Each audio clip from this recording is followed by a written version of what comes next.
Those are the statistics of the personnel on board in the Indian Navy, 67,000 and close to 300 ships and aircraft. So that is the blue water Navy that you have to service the entire coastline, which is the longest coastline among the navies. I had been to Singapore and some of the African countries, and it was good to be seeing other parts of the world. So these are the things why you need to join the Navy. And if you meet the criteria, Navy selects you and you serve the nation in frontline warships, and you can discover your potential. So these are the areas in the frontline warships you can serve either on big warships or submarines or the aviation sector, depending on your specialization. And there are times when you go on goodwill visits like this, and if there is a tsunami or some calamity in some part of the world, you can be deployed there. I was deployed on a mission to serve the earthquake victims in Gujarat in the year 2001. Next.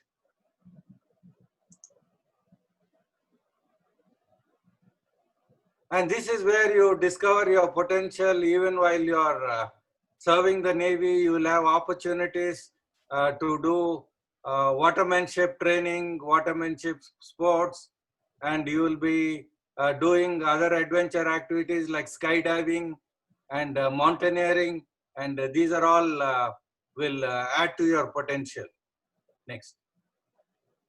And these are the other activities, motorcycling and sports. If you are having a flair for sports, you can take part in the intra-command championships and in the command championships and in the services championships. I was on several cycling expeditions in Gujarat to Balachadi and other places. Next.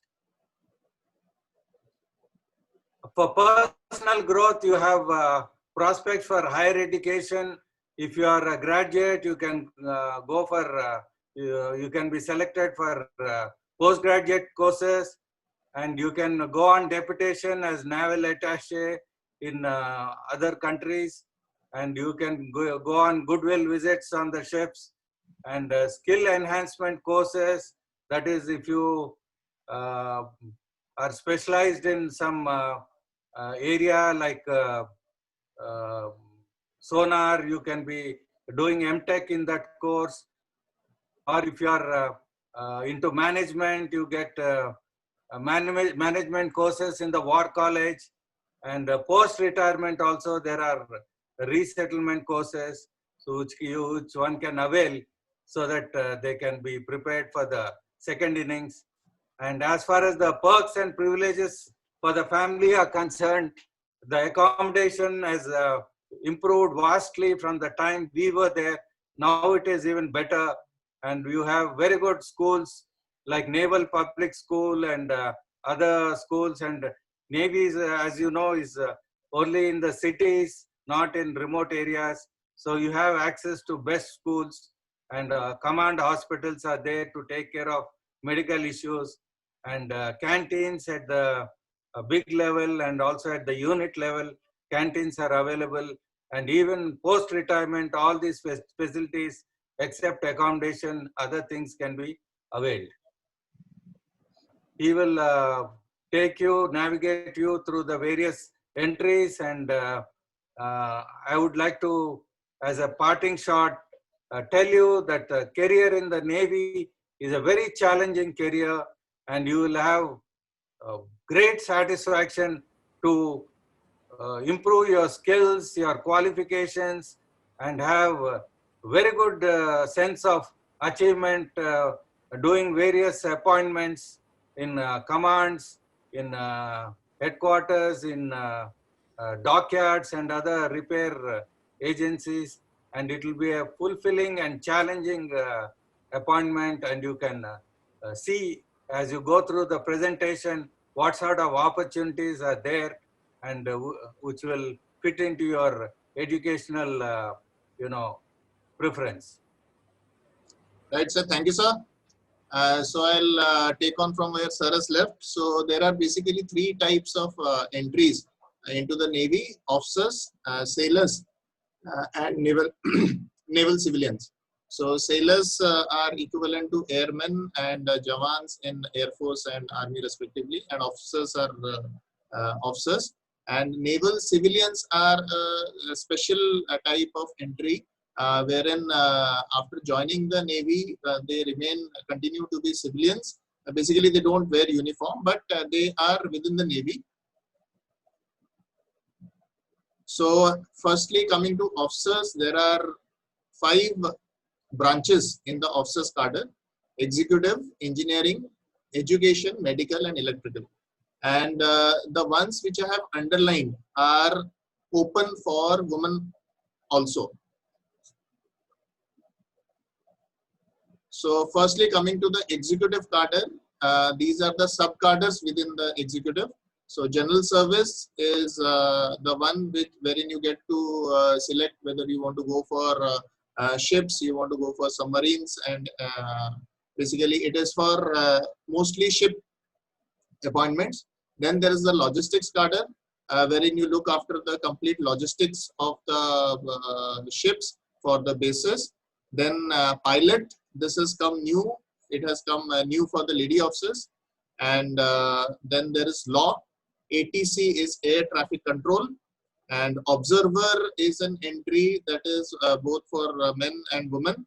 It is basically you need to sit on the aircraft, and when you go for reconnaissance sorties, you are the one who is in charge of the sensors which are fitted on the aircraft, so that you can view and pull in data and submit your reports.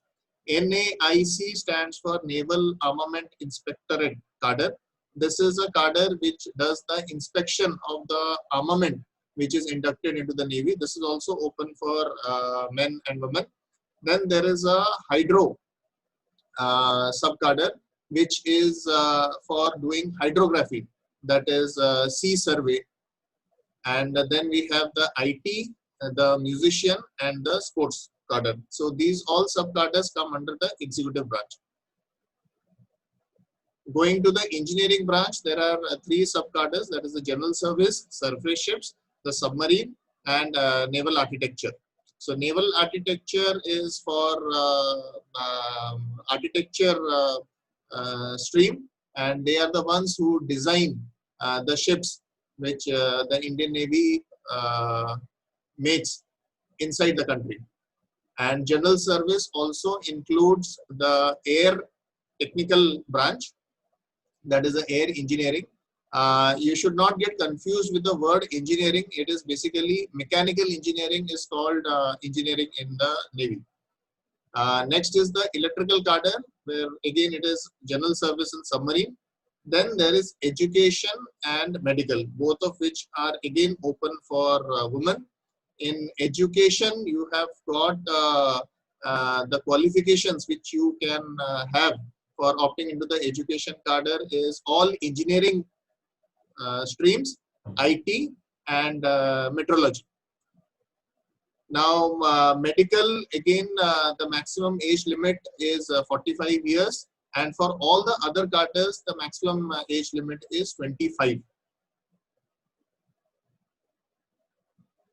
Now, having said for the officers entry, now coming to the sailors entry, there are again 5 sub cadres in that. The first being the artificer apprentice, where you will be in charge of operations and maintenance of the machinery on board ships and submarines, and of course naval aircraft also. The minimum qualification is 10+2, and the age limit is 17 to 20. The second one is the SSR, which stands for Senior Secondary Recruits. So they are basically the operators for all the equipment which is fitted on ships and submarines. The qualification is different as compared to artificer apprentice, Artificer apprentice is a technical entry, whereas SSR is not necessarily technical entry. So the third one is the MR entry, matric recruit, wherein you get a chance for becoming a chef or a steward or a hygiene specialist on board, again, ships and submarines. So the criteria qualification is slightly less. You can be a 10th pass only, and the age limit remains the same.